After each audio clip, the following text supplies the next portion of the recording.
My name is Jacob Peterson, and I'm 65 years old. The story I'm about to tell you is not about grief, it's about war. It began 1 week after I buried my wife of 40 years. My son and my daughter-in-law called an inheritance meeting. They sat across from me in the boardroom built on my sweat and my wife's soul and made their demand.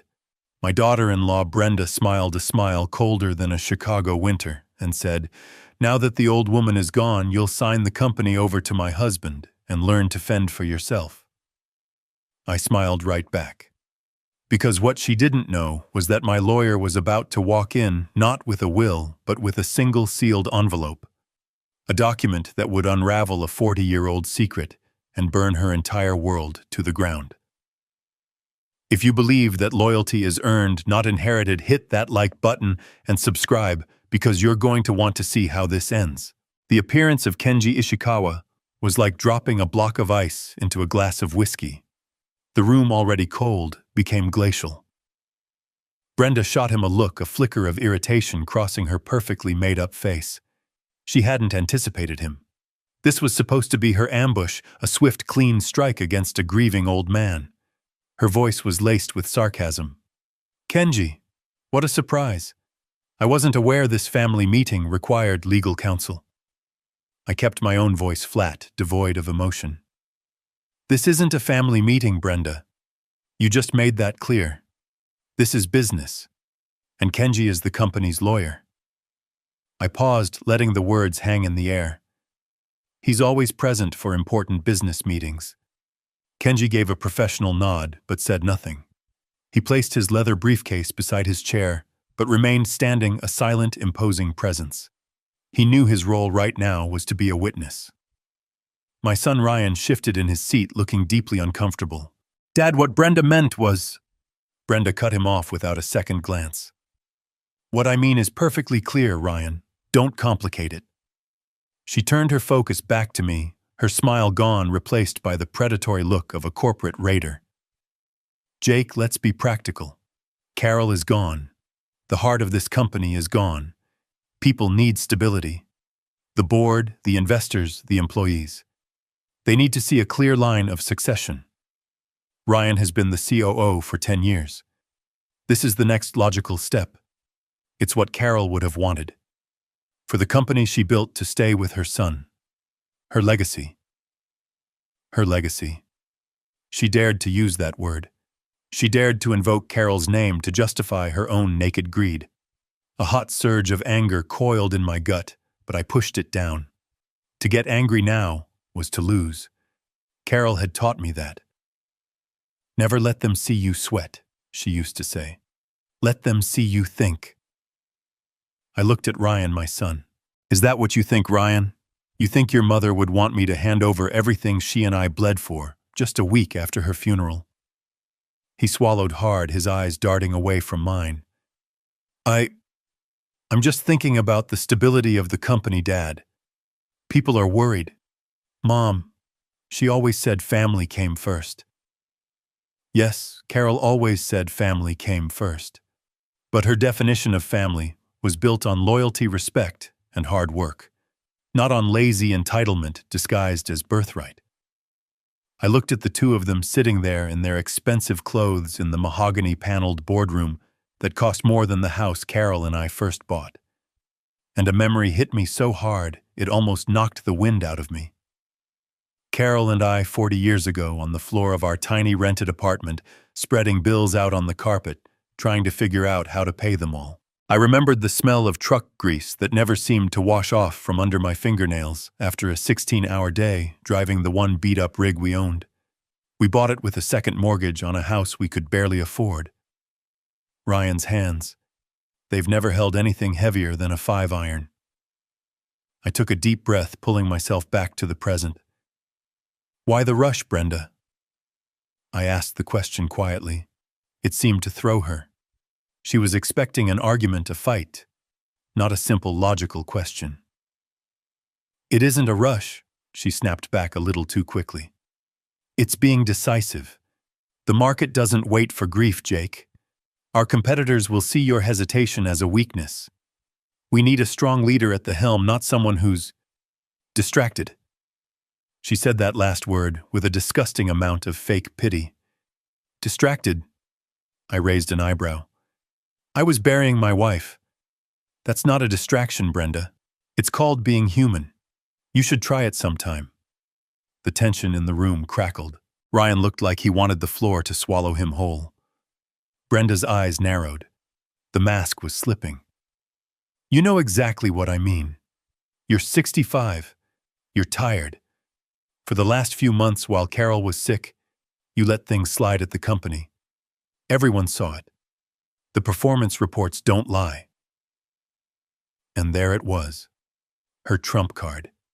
She'd been gathering her ammunition. She'd been planning this for months, just waiting for the moment my wife took her last breath. The sheer coldness of it was breathtaking.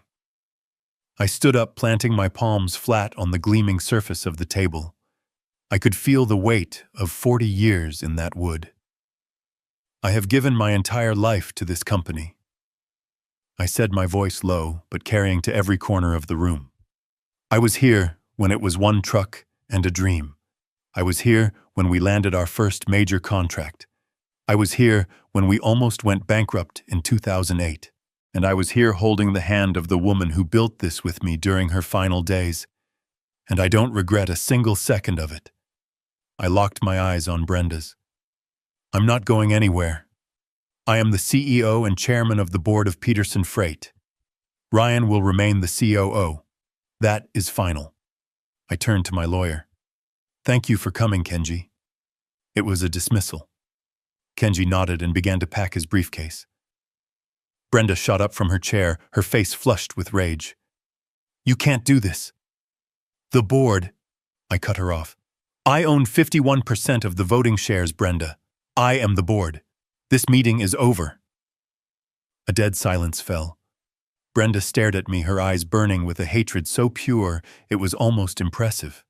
Her confidence was gone, replaced by the raw fury of a predator who has had her kill snatched away. Fine, she hissed, her voice dripping venom. Play it that way, old man. We'll see how long you last when the board sees your latest performance reviews. You're a relic, Jake. And relics belong in a museum, not in the CEO's chair. With that, she turned on her heel and stormed out, dragging a stunned and silent Ryan behind her. The slam of the door echoed in the silence. I stood alone in the vast, empty room. The grief for my wife, a weight I thought couldn't get any heavier, was now compounded by the bitter taste of betrayal. I sank back into my chair, suddenly feeling every one of my 65 years. Brenda was right about one thing. I was tired. But she was wrong about everything else. I was no relic. And this wasn't the end. This was the beginning of a war. A war that Carol, in her own brilliant way, had already prepared me to win. I didn't go home after the meeting. I couldn't. The silence in that house, the house I had shared with Carol for 30 years, would have been too loud. Instead, I drove to a small, dimly lit coffee shop in a part of town Brenda wouldn't be caught dead in. It smelled of old books and burnt coffee.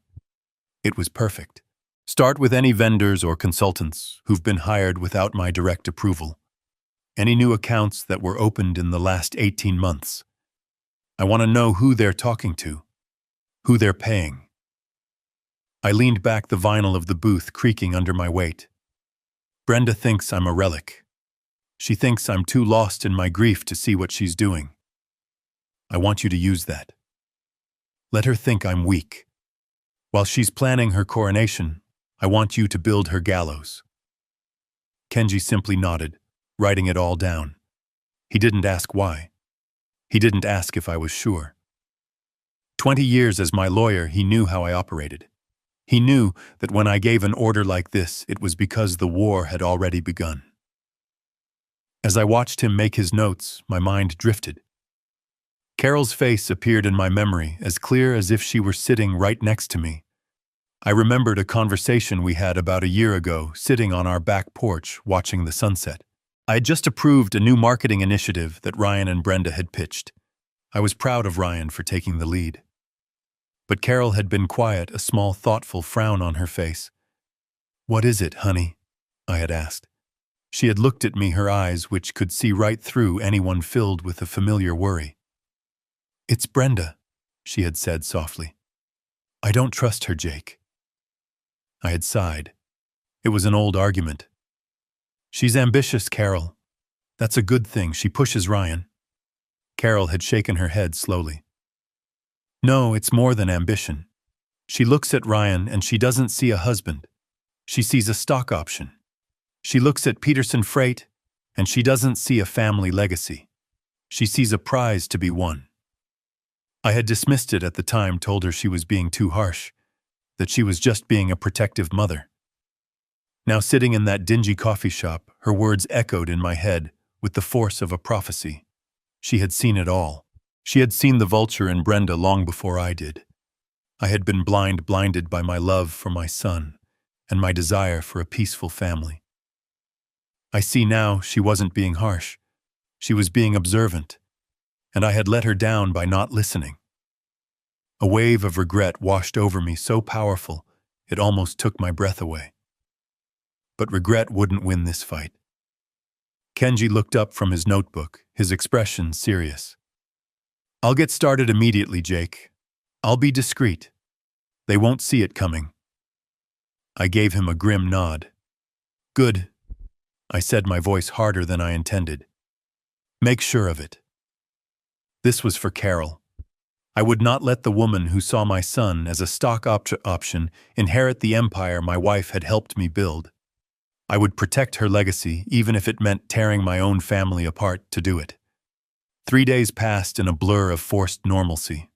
I went to the office. I signed papers. I sat in meetings and nodded at projections on a screen that meant nothing to me. Every face I saw was a question. Was this person loyal? Did they know what Brenda and Ryan were planning? The entire company, my life's work, suddenly felt like a hostile country. I was sleeping in my home office on a leather couch that smelled of old paper and Carol's faint perfume. I couldn't bear our bedroom. Not yet. On the 4th day, my phone rang. A private number.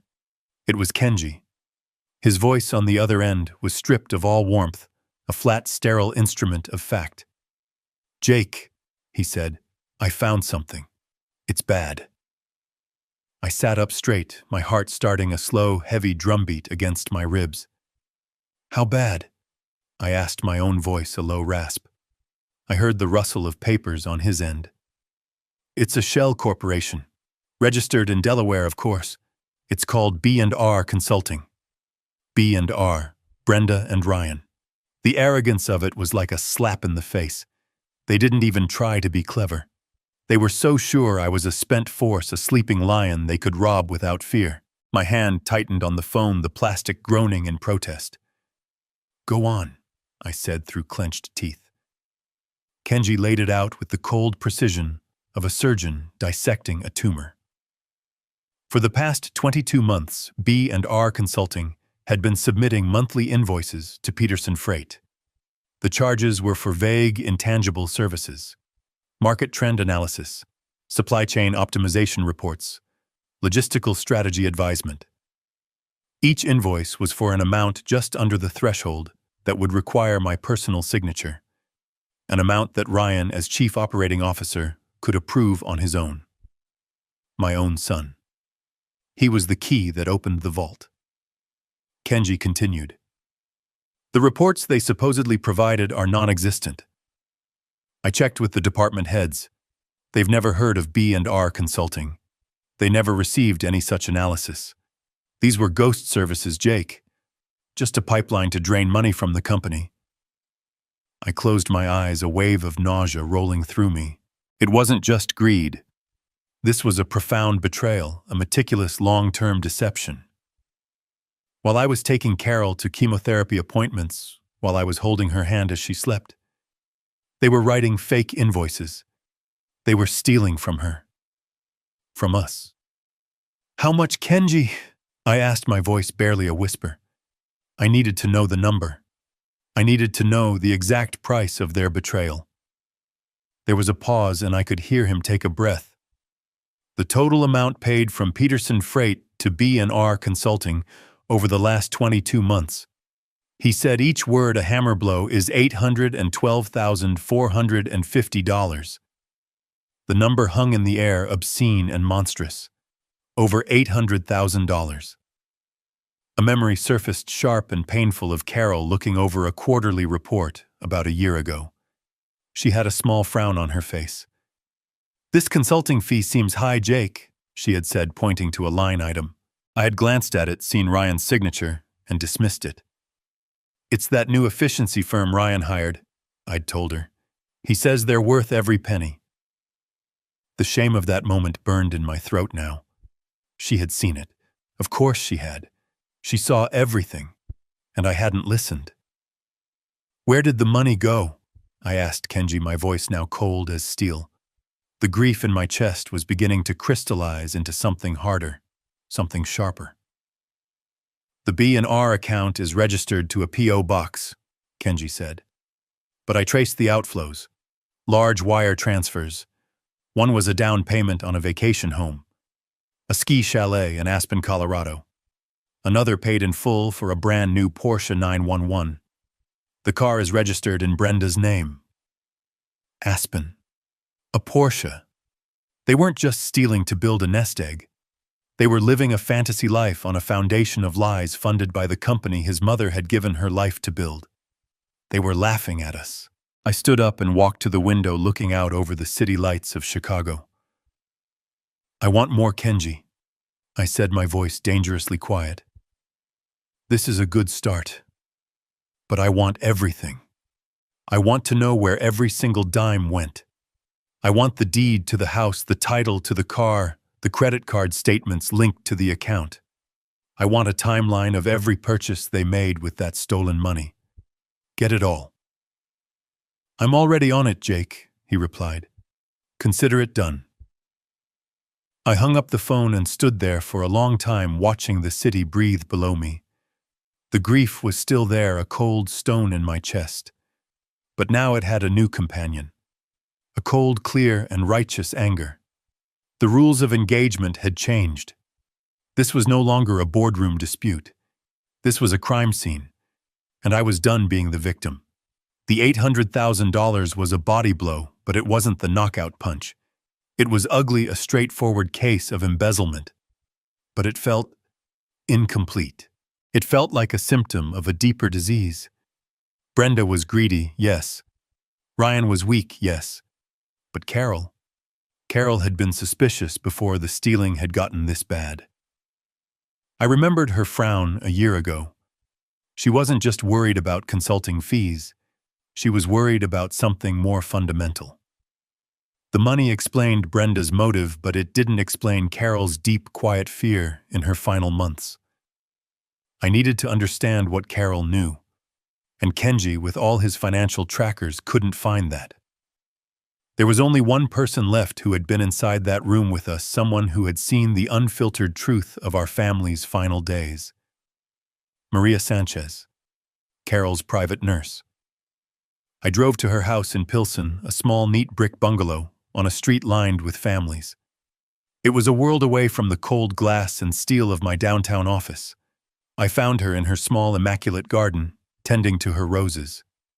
When she saw me, her eyes, normally so bright, filled with a deep sadness. She was a woman of 60, with a kind face etched with laugh lines, but now those lines just looked tired. She wiped her hands on her apron and came to me, pulling me into a hug that felt more real than any I had received in weeks. "Jacob," she said, her voice thick. "I am so sorry for your loss. She was a light." We sat on her small porch drinking chamomile tea she insisted on making. For a few minutes we just talked about Carol. Not the CEO, not the matriarch, but the woman. The woman who loved bad detective novels. The woman who hummed Frank Sinatra songs off-key when she was concentrating. The woman who knew the names of all Maria's grandchildren and asked about them every single day. "She adored you, Maria," I said, my own voice rough with an emotion I hadn't let myself feel in days. "You were more than her nurse. You were her best friend." Maria's eyes watered. She dabbed at them with a tissue. And she was mine, she whispered. In those last months, we talked about everything. Life, death, our children.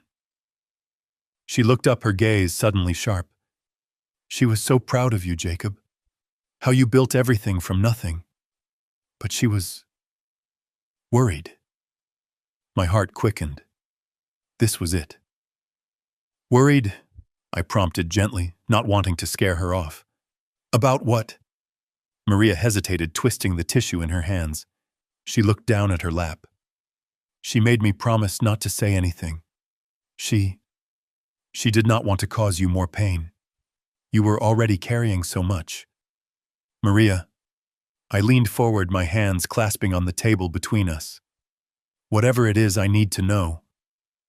Brenda and Ryan, they are trying to take the company. They are saying I'm not fit to run it. They say it's what Carol would have wanted. Maria's head snapped up, her sadness replaced by a sudden fierce anger that took me by surprise. What? She gasped. That is a lie, a wicked lie. She clutched the cross around her neck. She was worried about them. She was worried about what they would do after she was gone. She was breathing hard now, her loyalty to Carol overriding any promise of silence. She changed in the last 2 months, Jacob. She became secretive. She started having private calls with your lawyer, Mr. Ishikawa. She would make me leave the room. She had me bring her old boxes from the attic. Company papers, ledgers, things from years and years ago. I thought she was just reminiscing. Maria's eyes filled with tears again. But it wasn't reminiscing. It was an investigation. She would sit up late with her magnifying glass going over these old documents. She would get so tired, but she wouldn't stop. She kept muttering, "It doesn't add up. It just doesn't add up." My blood ran cold. She had been investigating them. While she was dying, she was using the last of her strength to find the truth she felt, but couldn't yet prove. And I pushed. Did she find what she was looking for? Maria shook her head, her face a mask of confusion. I don't know, she never told me. But there is one more thing. She stood up, her expression suddenly fearful, as if she was breaking a sacred oath. She made me promise. She said, Maria, if anything happens, if they move against him, and if Jake ever needs to know the whole truth, I want you to give him this. She went inside her small house. I could hear her moving around, opening a drawer, her footsteps hesitant. She came back out a moment later. Her hand was clenched tight. She opened it and placed a single small tarnished key on the table between us. It wasn't a house key. It looked like a key to a safe deposit box. She told me, do not give it to him unless he is in trouble. He will be in pain. I don't want to add to it if I don't have to. But if he needs to fight, this will be his shield and his sword. Those were her exact words, Jacob. I stared at the key. It was so small, so insignificant. But I could feel the weight of it, the weight of my wife's love and her foresight. She hadn't just been suspicious. She had been planning. She had been laying a path for me, a set of breadcrumbs to follow from beyond the grave. The $800,000 was just the beginning. This key was the real story. She said you would know where it belongs, Maria whispered. She said it was to an old box she kept at the First National Bank downtown. A box she opened before you were even married. I picked up the key, its cold metal biting into my palm. A box from before our marriage. A secret Carol had kept for over 40 years. The fight wasn't just about money anymore. It was about a truth Carol had died protecting. And I was about to unearth it. Thank you, Maria, I said, my voice thick. You have no idea what you've done. She nodded, tears rolling down her cheeks. God bless you, Jacob. Now go and fight for her. The next morning, I was at the First National Bank on LaSalle Street right as it opened. The key felt heavy in my pocket, a small piece of metal that held the weight of an entire lifetime. I was led by a stern-looking woman in a navy blue suit into the vault. The air was cold, sterile, and silent, broken only by the sound of our footsteps on the marble floor and the mechanical click of the vault's massive circular door. She led me to a wall of brushed steel boxes and indicated a small one near the bottom. "This is box 31B," she said, her voice devoid of emotion. "It was opened in 1979. Before I even met Carol." A cold dread washed over me. What had she been hiding from me from the very beginning? I was left alone in a small private viewing room. Just me, a desk, a chair, and the heavy, cold metal box. My hands were trembling slightly as I took out the tarnished key.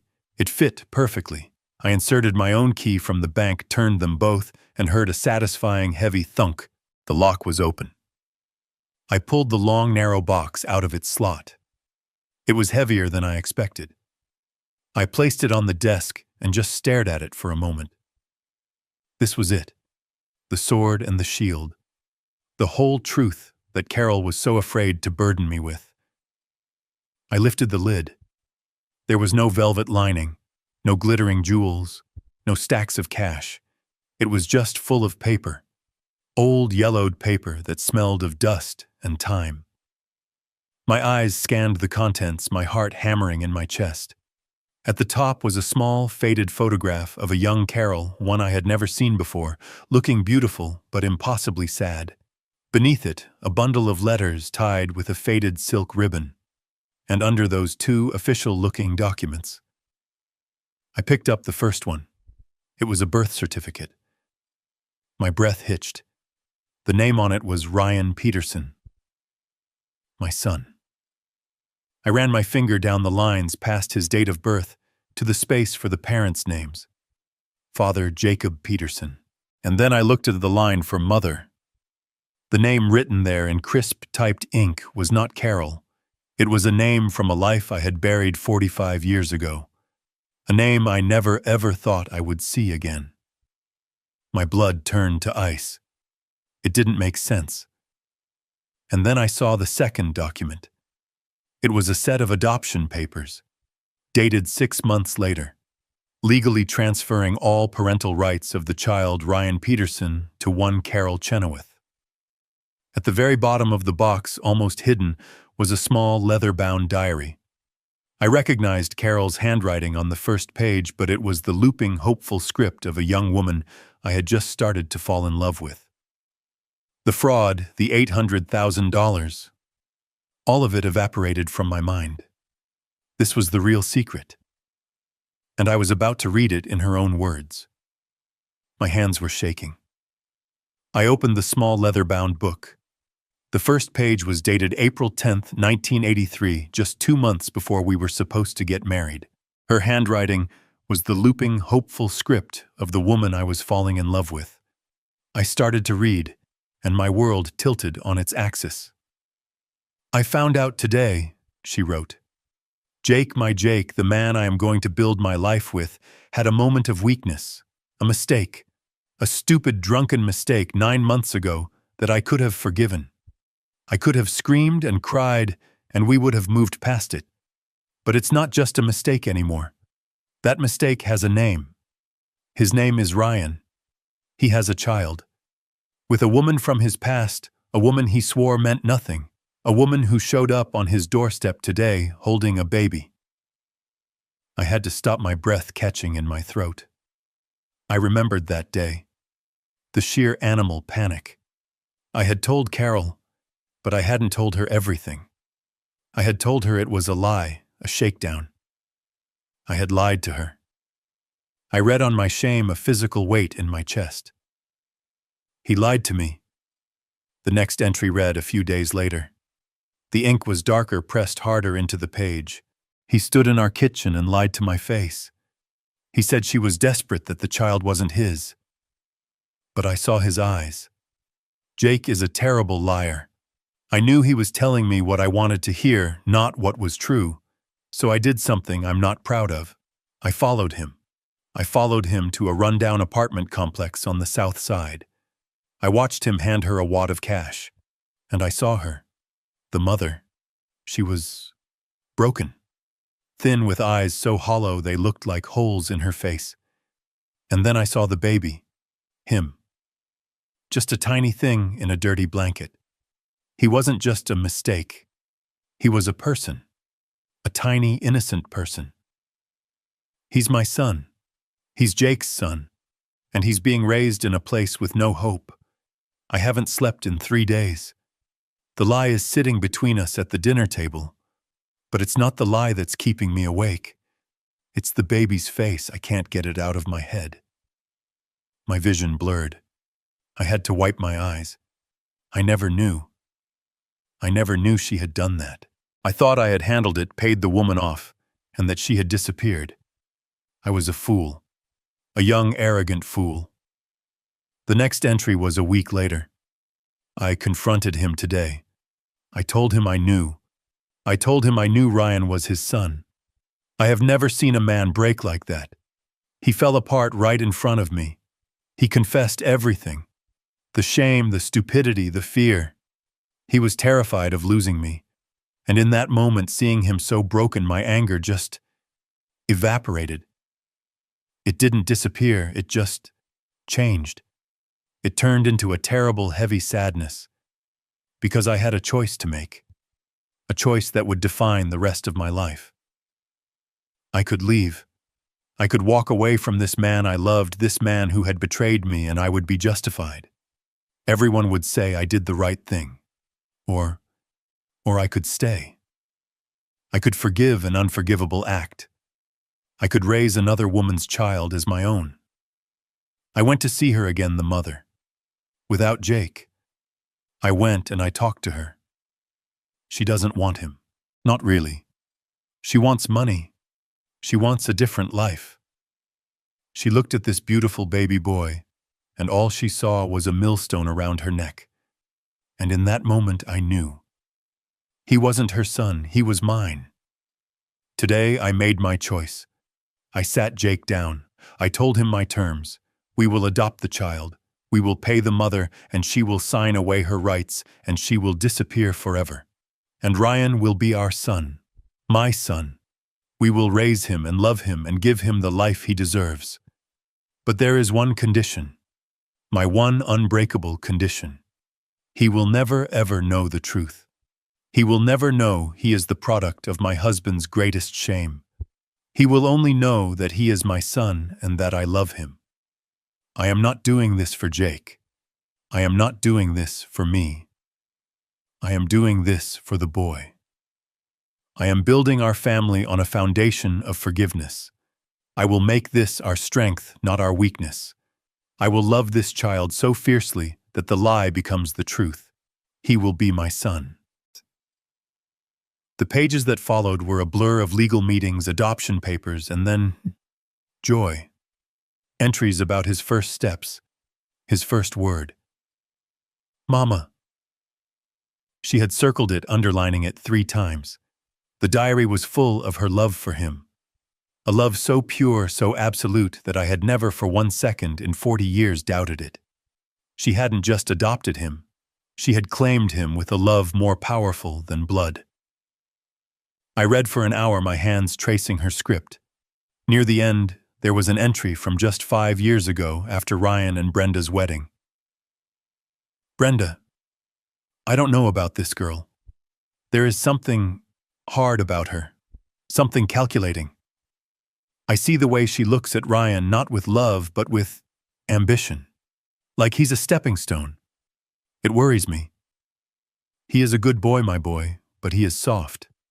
He has never had to fight for anything. I've made sure of that. Maybe I made him too soft. Maybe in protecting him from the truth, I forgot to teach him how to see it in others. I closed the book. My body was shaking, not with anger, but with a profound, earth-shattering awe. The woman I had loved for 40 years, the woman I had mourned for a week, was a giant. Her capacity for love, for forgiveness, was something I couldn't even comprehend. She hadn't just forgiven my betrayal. She had taken my greatest shame, my deepest secret, and she had transformed it into our family. She had built our entire life on an act of impossible grace. And now the very son she had saved, the son she had loved as her own, was siding with a woman who wanted to destroy everything she had built. The stealing the $800,000, it was all layered on top of this. A betrayal of a sacrifice I had never even known she'd made. I sat there, in the cold, silent vault, holding the diary to my chest. And for the first time since her funeral, I wept. I wept for her strength. I wept for my own blindness. And I wept for the son I was about to lose. I spent the next 2 days in a daze. The world outside my window moved on, but I was trapped in the cold, silent vault of the First National Bank, reading my wife's words over and over. Her diary sat on the mahogany desk in my home office, a silent testament to a 40-year-old act of love. I would pick it up, trace her handwriting with my fingertips, and try to comprehend the sheer scale of her sacrifice. The house no longer felt just empty. It was filled with the ghost of a truth I never knew existed. The doorbell rang on the third evening, a sharp, impatient sound that sliced through my quiet contemplation. I knew who it was before I even looked at the security camera. I opened the door and Brenda pushed past me without a word, her face a mask of thunder. Ryan followed her and looking like a teenager who had been dragged to the principal's office. "What the hell is this, Jake?"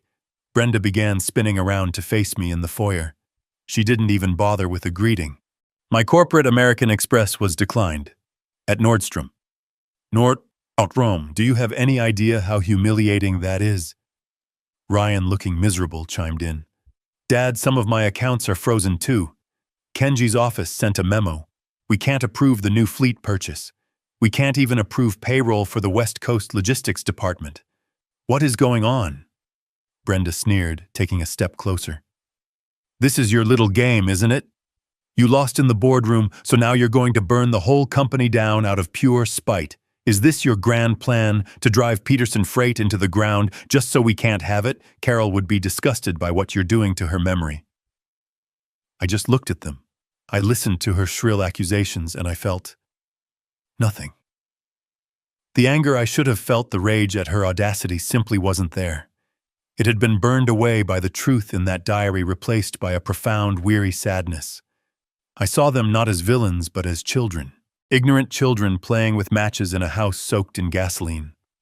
I let her finish her tirade, letting the ugly words hang in the air between us, echoing in the high-ceilinged foyer that Carol had designed. When she finally ran out of breath, her chest heaving, I slowly turned my gaze from her and looked directly at Ryan. My son. The boy Carol had loved so fiercely, it reshaped her entire life. My voice when I spoke was quiet, but it seemed to command all the air in the room. I'm just protecting your mother's legacy. Brenda let out a short, incredulous laugh. Her legacy is the company, you senile old fool. I didn't look at her. I didn't even acknowledge she had spoken. I kept my eyes locked on Ryan. Her entire legacy, I repeated slowly, letting each word land with its own weight. The parts you know about, and the parts you don't. I let the silence stretch, letting the implications sink into the space between us. Then I delivered the blow, a question that was also a weapon. Are you sure you know what that legacy is, son? The effect was instantaneous. It was like I had spoken in 2 different languages at once. Brenda's face contorted, first in confusion, then in pure rage. What is that supposed to mean? Stop talking in riddles. What are you hiding? But Ryan didn't hear her. He just stared at me, his face suddenly pale. The word legacy had hit him in a way it couldn't hit Brenda. For her, it was a synonym for money and power. For him, it was about his mother. The woman who had read to him every night. The woman who had nursed him through the flu. The woman whose funeral he had just attended. My question had bypassed his greed and struck something deeper, something he couldn't name. A flicker of genuine doubt, perhaps even a pang of guilt, crossed his face. He was thinking about his mother, truly thinking about her, and he was realizing that he didn't have an answer to my question. I held his gaze for a moment longer. The accounts are under a temporary administrative review, I said, my voice now shifting to the cool, detached tone of a CEO. It is a standard procedure recommended by legal counsel to protect the company's assets during a period of leadership transition. It's just business. I turned and started walking back toward my office. Now, if you'll excuse me, I have a lot of work to do. I left them standing there in the foyer, Brenda fuming and speechless, Ryan looking lost and utterly confused. I didn't need to show them the door. The power in the room had shifted completely and irrevocably. They hadn't come here and cornered a grieving widower. They had walked into a minefield they didn't even know existed. And I had just shown them the first tripwire. The psychological advantage I gained in the foyer was a foothold, but I knew Brenda wouldn't back down. She was like a cornered snake. She would only become more venomous. It was time to stop playing defense. It was time to set the trap. The next morning I sent the email. It was a work of art in corporate warfare. Brief, cold, and utterly official. It was a summons for an emergency meeting of the board of directors of Peterson Freight to be held in 24 hours. The agenda item was listed simply as a review of executive operational conduct and fiduciary responsibilities. It was a declaration of war. I could picture Brenda reading it, a triumphant smirk spreading across her face. She would see it as a sign of weakness, the last desperate move of a cornered king. She'd think I was foolish enough to fight her on her own turf in front of the very people she'd likely been poisoning against me for months. She would spend the next day preparing her arguments, marshalling her performance reports, ready to paint me as an emotional, grieving relic unable to lead. She would be preparing for a boardroom brawl. She had no idea she was walking into an ambush. The morning of the meeting, I chose my suit with care. A dark charcoal suit Carol had bought for me on our 35th anniversary. She said it made me look powerful. Today, I needed that power. As I knotted my tie, I didn't see a tired, grieving man in the mirror. I saw a soldier. I wasn't dressing for a meeting. I was putting on armor. I was in the boardroom a full hour early. I watched them on the security feed as they walked through the lobby of the building I had built. Brenda led the way, her stride brisk and confident, a shark gliding through familiar waters. She was smiling, nodding at employees performing the role of the queen-in-waiting. Ryan trailed a half step behind her, his expression a familiar mixture of anxiety and borrowed arrogance. He looked like a man being led to a battle he wasn't sure he could win but was too afraid to question his general. When they entered the boardroom, the low chatter from the other 4 board members died instantly. I was already seated at the head of the table, my place. Kenji was to my right, his briefcase open, a neat stack of 6 thick, spiral-bound folders placed precisely in front of him. Each folder was a nail for their coffin. Brenda's confident smile faltered for just a fraction of a second as she took in the scene. The room was cold. The atmosphere was sterile. This wasn't the chaotic, emotional confrontation she had prepared for. This was a clinical, organized proceeding. She looked at me, a question in her eyes. I met her gaze with a calm, unreadable expression. She and Ryan took their seats. They thought they were here to stage a coup. They didn't know it yet, but the meeting wasn't a debate. It was a sentencing. I let the silence in the room stretch for a full 10 seconds. I stared at the polished table, then slowly raised my eyes. I looked at each board member one by one. Mike Sullivan, who'd been my first ever driver, and now ran our entire West Coast operations. Sarah Jenkins, our CFO for 20 years, a woman so sharp she could find a rounding error in the federal budget. David Lee and Tom Fletcher, 2 of our earliest investors who had believed in Carol and me when we were nothing. These were not just board members. They were family. Or so I had thought. Finally, I looked at Brenda. You wanted this meeting. I began, my voice quiet but firm. You've been telling people I'm not fit to lead, that I'm distracted, that I'm a relic. You believe it's time for a change. So please, Brenda, the floor is yours. Tell us all what you think. It was a trap. She swam right into it. She straightened her spine, gave a sympathetic, rehearsed look to the other board members, and launched her prepared speech. Thank you, Jake. And I want to say we are all grieving with you. Carol was the heart of this company, which is why this is so difficult. She proceeded to lay out for nearly 10 minutes a case built on half-truths and corporate buzzwords. She pointed to missed meetings I'd missed, to be at Carol's bedside. She highlighted delayed decisions I'd postponed, to focus on my wife's final days. She painted a picture of a company adrift, led by a man lost in the past, a man who had lost his edge. We need a strong, clear-eyed leader to guide us forward, she concluded, placing a perfectly manicured hand on Ryan's arm. Ryan has the vision, he has the drive, and it's what Carol would have wanted. The room was heavy with the implication. The other board members looked uncomfortable, glancing at me, then at their notes. Ryan sat there preening under her praise, a puppet king. Brenda smiled triumphant. She thought she had won. She thought the debate was about my competence. I let her smile hang in the air for a moment. Then I turned to Kenji. Kenji, I said, my voice cutting through the tension. You have the floor. Brenda's smile vanished. What is this? This is a board matter, not a legal one. This, I said, leaning forward, is entirely a legal matter. Kenji stood up. He opened the 6 thick, spiral-bound folders. Good morning, he said, his voice as neutral as a judge's. I've prepared a brief for each of you. This is the result of a 2-week internal audit commissioned by the CEO. He slid a folder in front of each board member. He gave one to Ryan. He gave one to Brenda.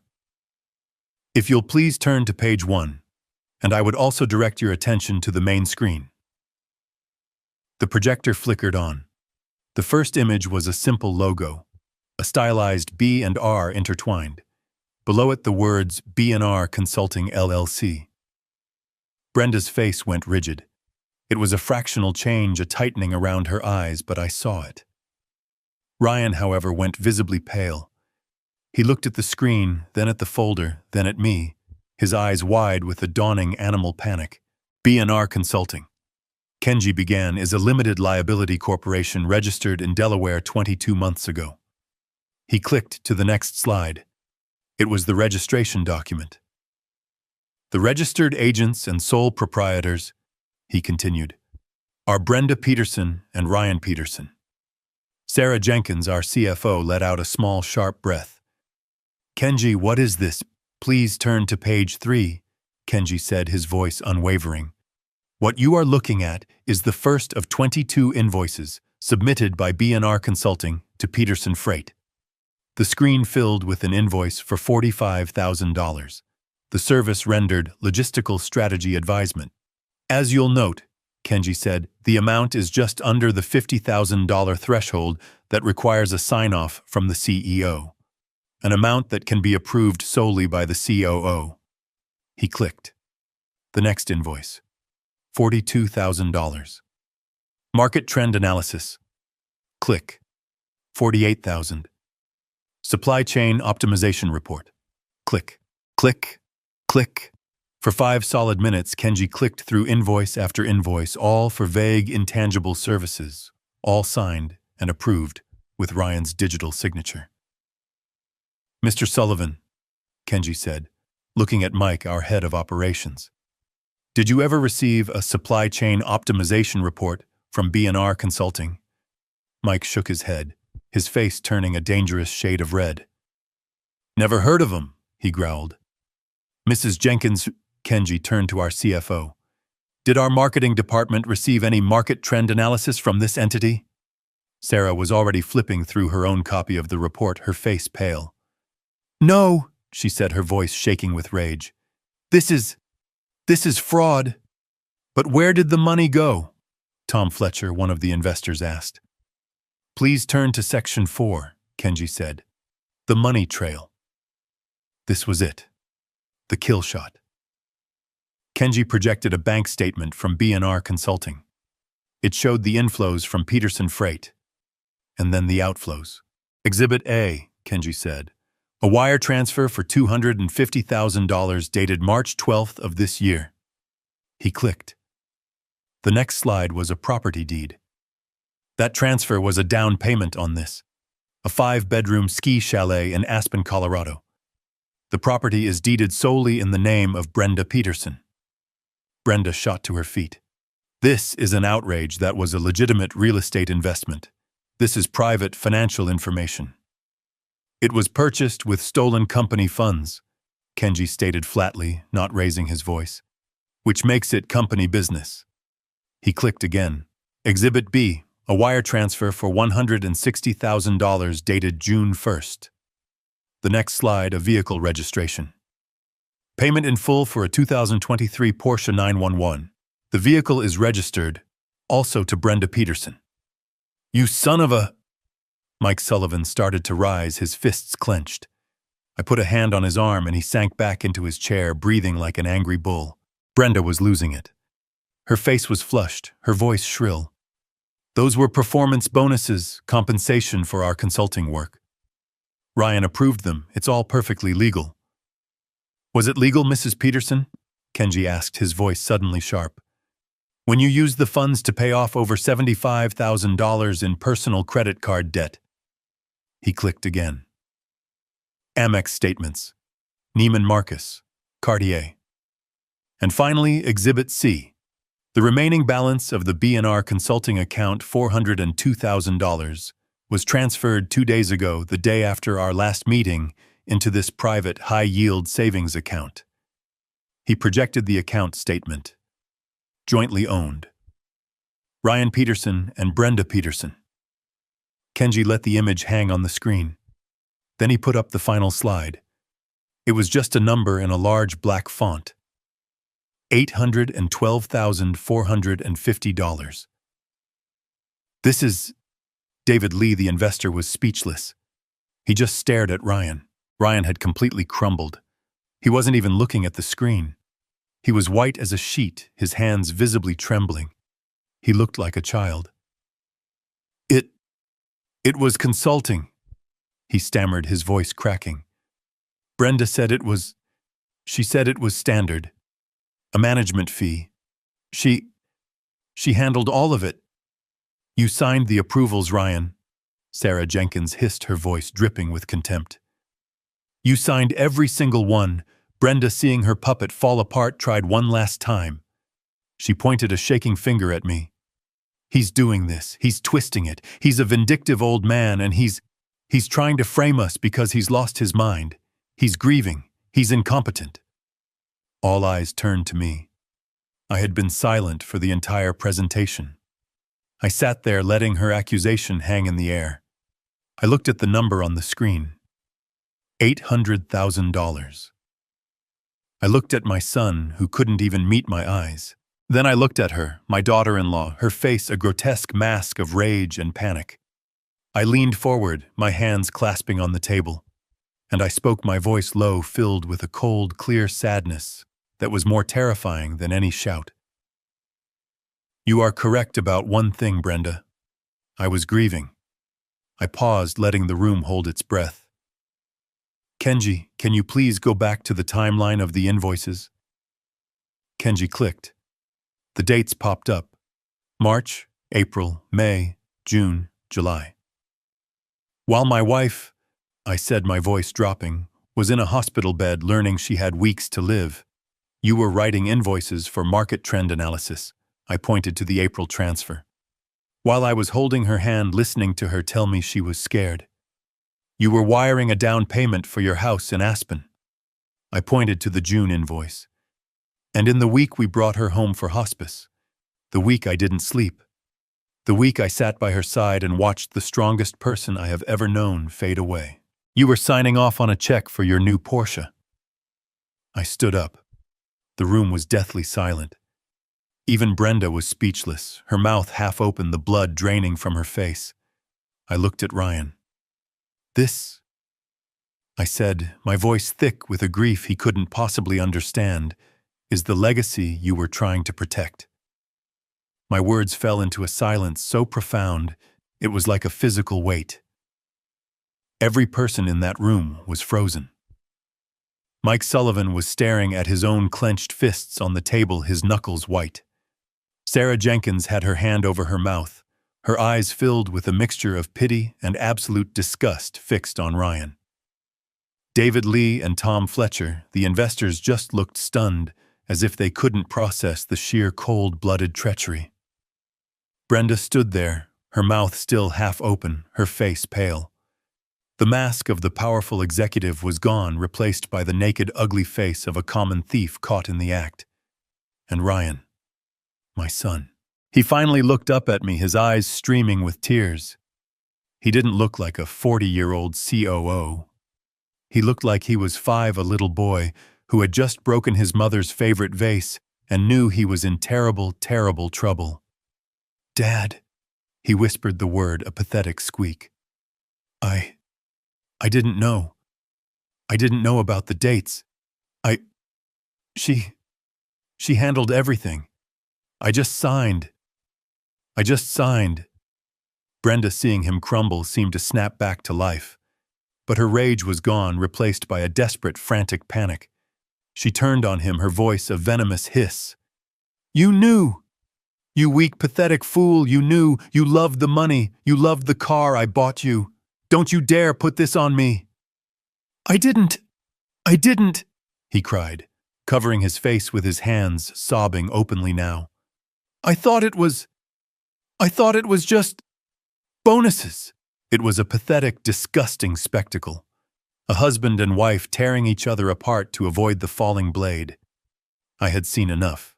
"That is enough," I said. My voice wasn't loud, but it cut through their frantic whispers like a scalpel. They both fell silent. I looked at the board members. "You have seen the evidence presented by Mr. Ishikawa. You have heard the testimony. The facts are clear. $812,450 of company funds were fraudulently transferred to a shell corporation owned by the chief operating officer and his wife." I turned my gaze back to Ryan, his face still buried in his hands. "As chairman of this board, I am now calling for a vote. I will make 3 motions." Mike Sullivan slammed his open palm on the table, making the water glasses jump. "A vote," he growled, his face purple with rage. "Jake, to hell with a vote. Let me throw them out myself. This is a disgrace to Carol's memory. A disgrace." "Mike," I said, holding up a hand, "everything will be done by the book. Everything will be official. This is how we restore order." I looked at Sarah Jenkins. "Sarah, do you have anything to say before I proceed?" She took a shaky breath, removing her hand from her mouth. She looked directly at Ryan. "I helped hire you, Ryan," she said, her voice trembling with a cold fury. "I watched you grow up. Carol was so proud of you. She bragged about you. She bragged about your MBA, about how smart you were." She shook her head, her eyes welling with tears of anger. What you've done, it's not just theft. It's desecration. You let this woman," she spat the word, glancing at Brenda, "lead you by the nose into robbing your own mother's legacy. While she was dying. God, Ryan, how do you live with yourself?" Ryan just wept harder, his shoulders shaking. I stood tall. "Motion 1, I said, my voice resin. "Type. I move that the board immediately terminate the employment of Ryan Peterson for gross misconduct, breach of fiduciary duty, and corporate fraud, effective immediately." "I second the motion." "Oh," Mike Sullivan roared before I had even finished the sentence. "All in favor," I said. Every hand in the room besides Ryan's and Brenda's shot into the air.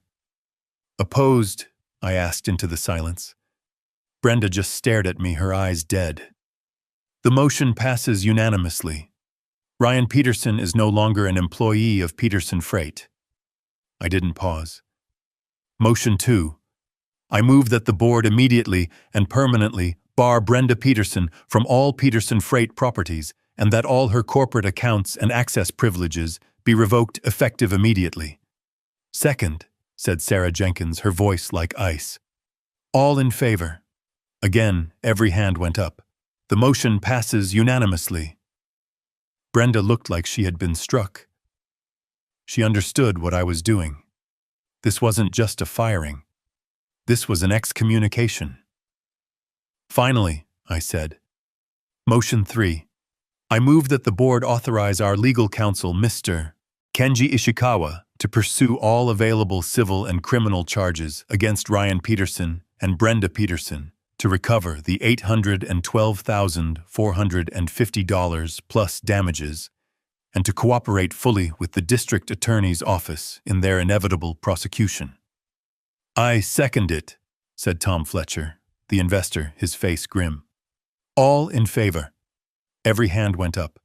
The motion passes, unanimously. It was done. In less than 3 minutes, their lives as they knew them were over. Brenda was staring at me, her face a blank mask of shock. The reality of what had just happened was crashing down on her. The money, the house, the car, the charges, the jail time. Ryan was still just crying. A broken 40-year-old child. I pressed a small button on the console in front of me. It buzzed the security desk in the lobby.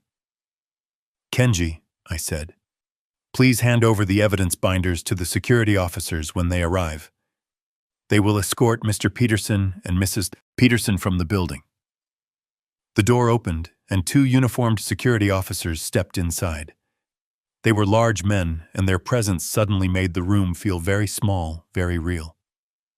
Jake, Dad, please, Ryan whispered, looking up at me, his face a mess of tears and snot.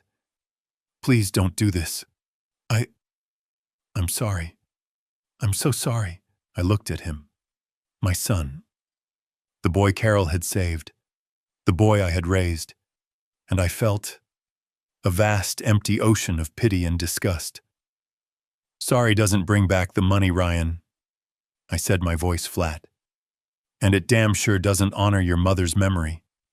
You made your choice. You signed the papers. I nodded to the guards. They are no longer employees or guests. Please see them out. One guard stepped toward Ryan, and the other toward Brenda. Brenda, in a final pathetic burst of defiance, snatched her purse. You don't have to touch me, I'll walk, she spat. She strode out of the room, her head held high, a queen in a fantasy of her own making, even in her absolute defeat. Ryan, however, couldn't even stand. The guard had to gently but firmly lift him by the arm. Dad! He cried out, one last desperate plea. I turned my back to him. I couldn't look at him. I faced the window looking out over the city Carol and I had built. I heard him being led out, his sobs echoing down the hall until the heavy boardroom door clicked shut, sealing them out of my life, out of her company forever. The disarmament was complete. After the heavy door clicked shut, the silence that flooded the boardroom was absolute. It was a vacuum heavier and more profound than the silence of my empty home. The other board members, Mike, Sarah, David, and Tom, had filed out quietly one by one, each placing a hand on my shoulder as they passed. They offered their support, their faces grim, their eyes full of a shared sense of violation. Kenji was efficiently packing the remaining binders into his briefcase, a quiet professional who had just detonated a bomb and was now cleaning up the debris. But I just sat there, at the head of the table that had been mine for 40 years. I stared at the empty chair where Ryan had sat, at the overturned water glass he'd knocked over in his panic. I felt no triumph. There was no surge of victory, just a vast, cold emptiness and a profound, bone-deep weariness. I looked at the number still glowing on the projector screen. $812,450. It was a massive sum, but it felt insignificant. I looked at the timeline of the invoices. March, April, May, June. And suddenly, it all clicked into place, not as a random series of thefts, but as a meticulously laid path of breadcrumbs. Carol. This wasn't my counteroffensive. It was hers. Every single step I had taken in the last 2 weeks, I realized I hadn't been walking alone.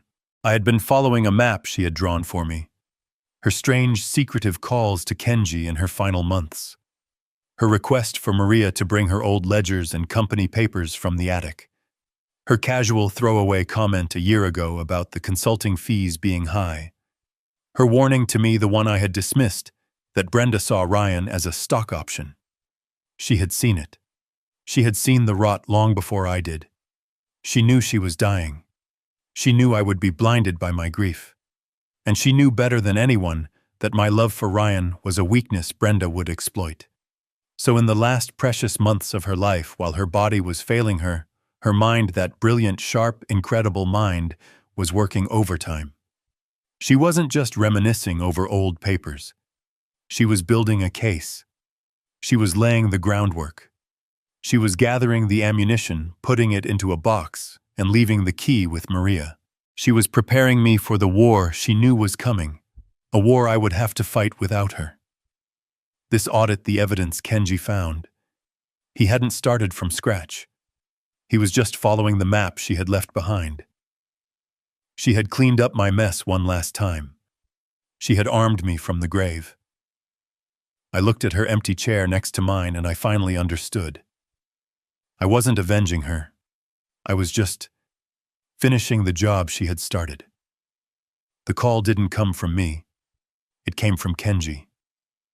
A week after the board meeting, a week of deafening, suffocating silence, he contacted their new and presumably very expensive lawyer. He proposed a meeting. A final opportunity. His email read, to discuss the separation terms and the pending civil litigation.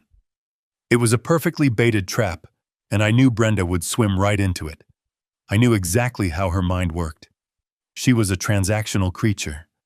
To her, everything was a negotiation. She would see this as a lifeline. She'd be convinced that I wouldn't really want the humiliation of a public criminal trial. Father sues son for embezzlement.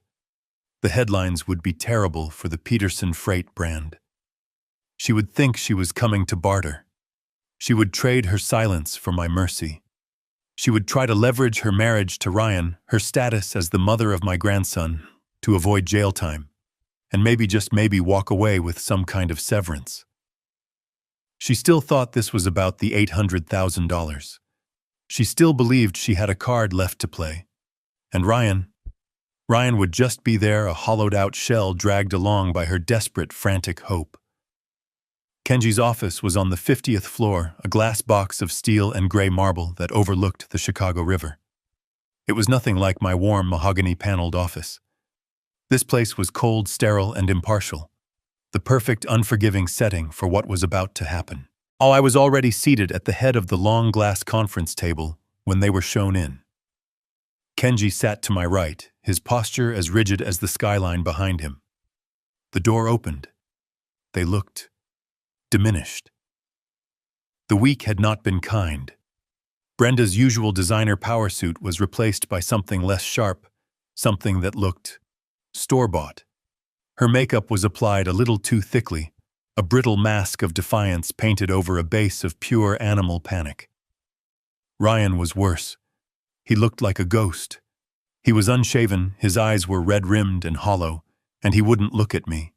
He just shuffled in and collapsed into the chair furthest from me, as if trying to make himself small to disappear into the expensive upholstery.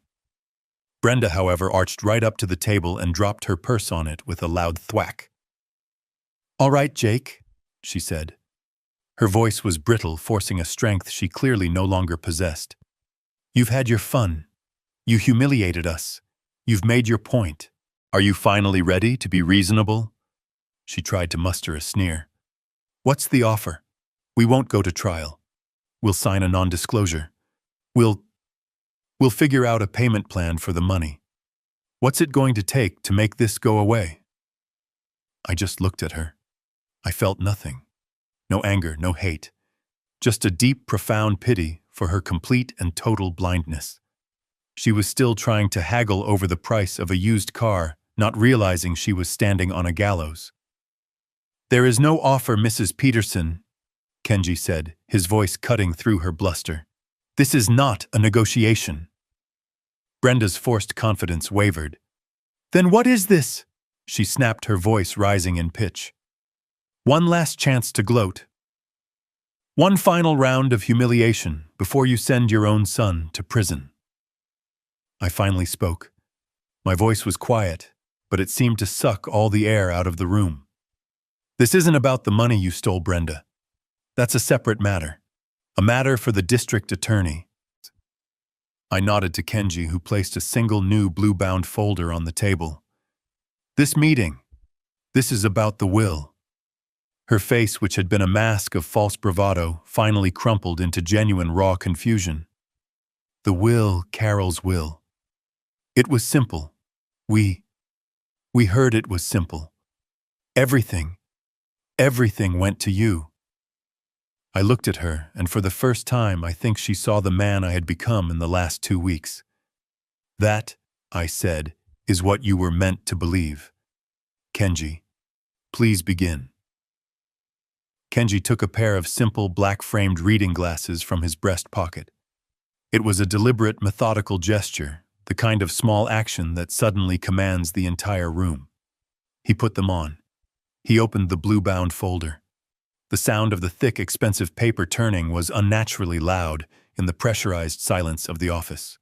He did not look at Brenda. He did not look at Ryan. He looked only at the document. This, he began, his voice a flat, unemotional monotone, is the last will and testament of Carol Chenoweth Peterson. It was executed on August 14th of this year. Ryan, who had been staring at his own hands, looked up. His hollow eyes finally showed a flicker of confusion. August, he whispered. That was 2 months before she... Brenda's eyes narrowed.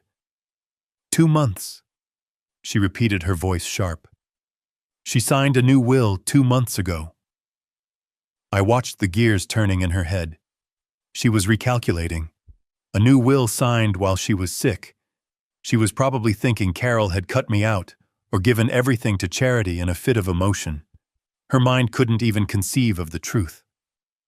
This document, Kenji continued as if they hadn't spoken, revokes all previous wills and testaments in their entirety. I will, with your permission, skip the preliminary articles regarding the disposition of personal effects and move directly to the primary articles concerning the major assets. Get on with it, Brenda snapped.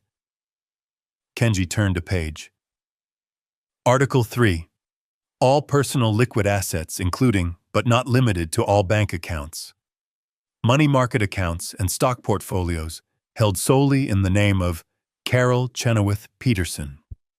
A bequeath in full to my beloved husband, Jacob Peterson. Brenda let out a small, almost triumphant sigh of relief. She visibly relaxed in her chair. See, she said, forcing a smile at Ryan. It's the same. It all goes to Jake. So what is this? What's the point of this drama, Jake? I said nothing. I just waited. I knew what was coming. Kenji held up a single finger, a silent command for her to be quiet. Please, Mrs. Peterson, I have not finished. His voice was like a chip of ice. That was Article 3. We are now on Article 4. This article, he said, pausing to look over his glasses at her, concerns my client's controlling interest in Peterson Freight Incorporated. Specifically, the 51% of voting shares she inherited from her father, Mr. David Chenoweth, and which are, as stipulated by her prenuptial agreement with Mr. Peterson, her sole and separate property. Brenda's smile vanished. Her head tilted. Her separate property. I could hear the cold dread in her voice. The $800,000 had been stolen from the company. But this was Carol's personal stake. A stake that was by law completely untouchable by me or by Ryan. What about the company? She stammered. Kenji looked back down at the page. Article 4, Section A. All shares mentioned are to be placed into a newly formed entity upon my death, to be named the Peterson Legacy Trust. He read through a dense paragraph of legal jargon describing the trust's structure, its fiduciaries, its tax implications. Brenda was fidgeting, her panic rising. Get to the point, she almost yelled. Kenji turned the final page of the document. I am at the point, Mrs. Peterson. I am at Article 4, Section B. He paused again, a long, agonizing silence. It is, he said, what my client referred to as the bloodline clause. The what clause? Brenda's voice was a high-pitched squeak. Kenji raised his voice slightly, as if he were addressing a courtroom, and he read very, very slowly, enunciating every single syllable. The controlling interest of Peterson Freight, the aforementioned 51%, shall only be transferred in part or in full from the Peterson Legacy Trust to an heir or heirs who can provide definitive biological and genetic proof of being of my direct bloodline. The silence that followed was so complete I could hear the faint hum of the air conditioning. Ryan just sat there, his face a complete blank, the words not computing. He was too slow, too insulated from reality to grasp the implication. But Brenda was different. Her face was a storm of rapid conflicting emotions, confusion, fear, and then a sudden desperate realization. She looked at Kenji. She looked at me. She looked at Ryan. And then she let out a short, barking, ugly laugh. A bloodline clause. What is this Game of Thrones That's just Ryan. It's just a fancy, vindictive legal way of saying, it goes to her son, our son. She was nodding, reassuring herself. Right, Jake. She looked at me, desperate for confirmation. This is just another sick, twisted game. You're trying to scare us. She turned on Kenji. So what? You want a blood test? Fine, get a needle. We'll do it right now. Ryan is her son. He's her only child. This is meaningless. It's just... I watched her, this rabid animal, still fighting, still clawing, still trying to make the facts fit her narrative. She was standing on a trapdoor and arguing about the color of the paint. I let her rant for another 10 seconds, her voice growing more shrill, more hysterical. She still thought she was safe. She still thought the man sitting next to her, the man she had used as a key to the vault, was Carol's son.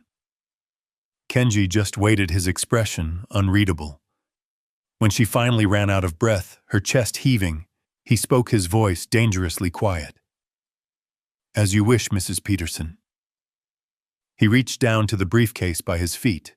The one I had assumed was now empty. He pulled out a single thick, sealed manila envelope, the same envelope I had seen in the boardroom. He placed it on the glass table with a soft, definitive thud. Mrs. Peterson, he said, was a very thorough woman. She anticipated this contingency. She also anticipated the results. Brenda's laugh was high-pitched and brittle, a sound on the verge of shattering.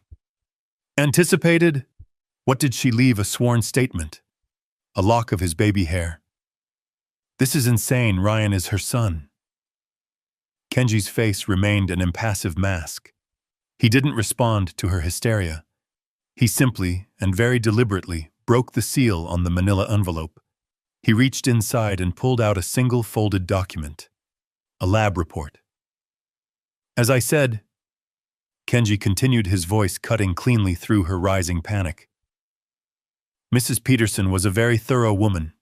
In her final weeks, she was concerned about the company's future. She was concerned about discrepancies. She authorized, as part of her estate planning, a full genetic audit of her direct lineage. She provided her own sample, of course. He then turned his gaze cold and sharp as a surgeon's scalpel directly to Ryan. And Ryan, she requested a sample from you as well. Do you recall about 3 months ago when your mother insisted you have a full executive physical at Northwestern? She was so worried about your health, she said. Ryan, who had been a ghost in the chair, blinked. My physical. With Dr. Evans, yes. She said she was worried about my cholesterol. Indeed, Kenji said. She was. She also, under a private medical directive, had the lab run a full comparative DNA panel against her own sample. She wanted to confirm her legacy, to ensure the bloodline clause was ironclad. Kenji unfolded the paper. This, he said, holding it up, is the result of that comparative panel from Northwestern Memorial Hospital's certified genetics lab. He didn't need to read the whole thing. He just read the summary. His voice was flat, devoid of any drama, which only made the words more devastating. Conclusion, he read. The sample provided by Mr. Ryan Peterson and the sample provided by Mrs. Carol Peterson shows 0 common genetic markers consistent with a mother-son relationship. The probability of maternity is 0.00%. The world stopped. Ryan just stared. His mouth opened, but no sound came out. He looked like a fish gasping for air, his mind completely unable to process the words. He looked at me, his eyes wide, begging me to say it wasn't true. Brenda's face went completely, terrifyingly blank. The rapid calculations, the anger, the fear, it all vanished, replaced by a void. She looked from Kenji to the paper, to Ryan, and then to me. "What?" she whispered. It was the smallest, most terrified sound I had ever heard her make. What does that mean?" I leaned forward, resting my forearms on the glass table. And for the first time I let the full weight of my grief, my betrayal, and my pity show in my voice. "It means," I said, looking right at her, "that he isn't her son." But Brenda's mind was racing, trying to find a foothold. "But he's your son, so you had an affair." She was grasping at straws, trying to find a scenario that still made sense. "You cheated on Carol?" "Yes," I said. My voice was a low rasp. "I did. Once. A long time ago. Before we were even married. A stupid, drunken mistake I made 45 years ago." I looked at Ryan, my son, whose entire world was disintegrating in real time. "Your biological mother. She didn't want you. She wanted money. I paid her. I thought that was the end of it." I turned my gaze back to Brenda, whose face was now a mask of pure, horrified confusion. "But Carol," I said, my voice thick with an awe she could never comprehend. "Carol knew, she knew the truth, and she forgave me. She went and she found him. She legally adopted him. She raised him. She loved him. My God, she loved him more fiercely than any mother I have ever known. She loved him as her own. She made him her son in every way that mattered. But," and here my voice turned to cold steel, "she couldn't make him her blood. And her will, the will she wrote, is based on blood, not on love." The finality of it hit Brenda like a physical blow. She staggered back, clutching the table. "No," she whispered. "No. So he gets nothing. The company.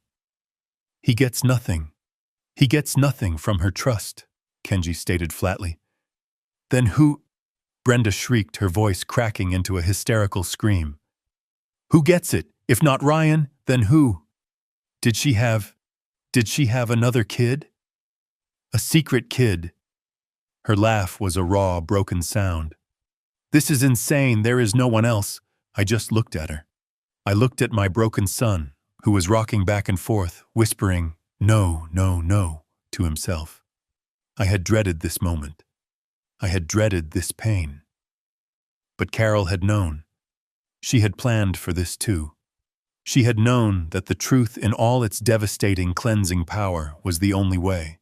"You're right, Brenda," I said, my voice quiet again. "He wasn't her only child." Brenda froze. Her eyes snapped to mine. "What?" The door to the conference room opened. It hadn't been locked. Kenji had arranged for this. A woman stepped in. She was in her early 40s, perhaps 42, 43. She was tall, with an air of quiet, professional confidence. She had dark hair, a kind, intelligent face, and my breath hitched. She had Carol's eyes, the same shape, the same depth, the same piercing intelligence. She was dressed not in a power suit, but in the practical, no-nonsense green scrubs of a doctor, a white lab coat thrown over them, a stethoscope draped around her neck. She looked like she had just come from a hospital floor. She looked at me, at Kenji, and then at the two broken people at the table, her expression one of polite professional curiosity mixed with a deep underlying sadness. Brenda stared at her. "Who the hell are you, Timout? This is a private meeting." Kenji stood up. "Brenda Peterson, Ryan Peterson," he said, his voice taking on a formal tone of introduction. "Allow me to present Dr. Ann Wallace.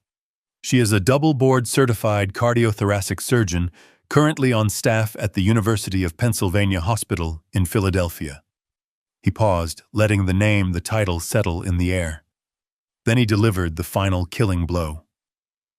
"She is also," he said, gesturing to the doctor, "the biological daughter of Carol Chenoweth Peterson. The child she gave up for adoption when she was 19 years old, long before she ever met you, Jake. And as of this morning, the sole verified biological heir to the Peterson Legacy Trust. She is the new owner of 51% of Peterson Freight." The name hung in the air, a final unanswerable fact. Dr. Ann Wallace, Carol's daughter, the true heir. Brenda's face, which had been a mask of raw confusion, crumpled. It didn't happen all at once. It was a slow-motion collapse. Her mouth opened and closed, but the shrill, demanding voice was gone. All that came out was a small, dry gasp, like a burst of dust. She looked at Dr. Wallace, this calm, intelligent woman in her scrubs, and her mind simply broke. The intricate web of lies, of manipulations, of long-term planning, of entitlement, it all tore apart in a single instant. This woman's very existence was a reality Brenda could not fit into her world. "No," she whispered. It wasn't a denial. It was a plea for the world to make sense again. "No, you're lying. This is a trick. Jake, you hired her." She pointed a shaking finger at Anne. "She's an actress. You hired an actress. This is conspiracy. It's fraud." Her voice climbed the scale, becoming high and thin, the sound of a violin string stretched to its breaking point. "We'll sue you. We'll sue all of you. We'll demand a test. That won't be necessary, Mrs. Peterson," Kenji said, his voice quiet, but laced with the cold finality of an executioner. "Dr. Wallace was located by Mrs. Peterson herself over 6 months ago. They met. They reconciled. And they coordinated this entire transition of legacy. The DNA confirming Dr. Wallace as Carol's biological daughter has already been certified and is appended to the will. It is ironclad. There is nothing to fight." That was the last blow. The word ironclad. Brenda's wild-eyed panic just deflated. All the fight, all the venom, all the ambition that had defined her entire being evaporated in a single ragged exhale. She sank into her chair, not sitting, but collapsing, as if her bones had turned to jelly. She put her head in her hands, her shoulders starting to shake. But this wasn't the sound of grief. It was the dry, ugly, racking sob of pure, absolute loss. The sound of a gambler who had bet everything on a sure thing only to watch the house take it all. She had lost the money. She had lost the company. She had lost her future. She was nothing. And Ryan, my son. He hadn't moved. He hadn't reacted to Dr. Wallace's entrance at all. He was still locked in that first moment of devastation, the moment he learned the woman he worshipped wasn't his mother. He was just gone. He was rocking back and forth in his expensive chair, his eyes wide and unseeing, staring at the glass wall behind me. He was whispering, but not to us, to himself. She wasn't my mom. It wasn't real. He was a 40-year-old man, a COO, a husband. And in that moment, he was just a terrified little boy, lost in a forest he didn't understand. His world hadn't just been taken from him. It had been revealed as a lie he had lived for 40 years. Brenda had lost her fortune. Ryan had lost his very soul. They were destroyed and the war was over. The aftermath was not swift, but it was absolute. Justice, I've learned, is not a lightning bolt. It is a slow, grinding machine. The civil suit to recover the stolen $800,000 was a given. Kenji filed it before Brenda and Ryan had even left the parking garage. But that was just the beginning. As promised, Kenji turned over the entire meticulously prepared case to the district attorney's office. Criminal charges were filed within the month: grand larceny conspiracy to defraud and multiple counts of wire fraud. Faced with prison time and with every bank account frozen, Brenda's true nature took over. There was no loyalty. There was no us. She turned on Ryan with the savagery of a cornered animal, filing for divorce, immediately claiming she was the victim, coerced by a weak-willed husband. Their divorce was a short, ugly war between two drowning rats, ending with her walking away with nothing but her own legal bills. The Aspen house and the Porsche were seized and liquidated by the company to partially cover the stolen funds. She was left exactly as she started, with nothing but her own venom and a pending criminal record. Ryan was a different story. He was a broken man. He didn't fight. He pleaded guilty to every single charge, his confession, a quiet, pathetic whisper in the courtroom. He had lost his mother, his wife, and his entire identity in the span of a few weeks. He had nothing left to lie for. Given his full cooperation and perhaps a father's quiet plea to the DA for leniency, the judge went easy on him. He avoided prison. He was sentenced to 5 years of probation, 2,000 hours of community service, and a court-ordered restitution plan that he would likely be paying for the rest of his life. He lost his job, his money, and his name. He was forced at 40 years old to get a menial job at a logistics warehouse, finally learning the feel of real work on his hands.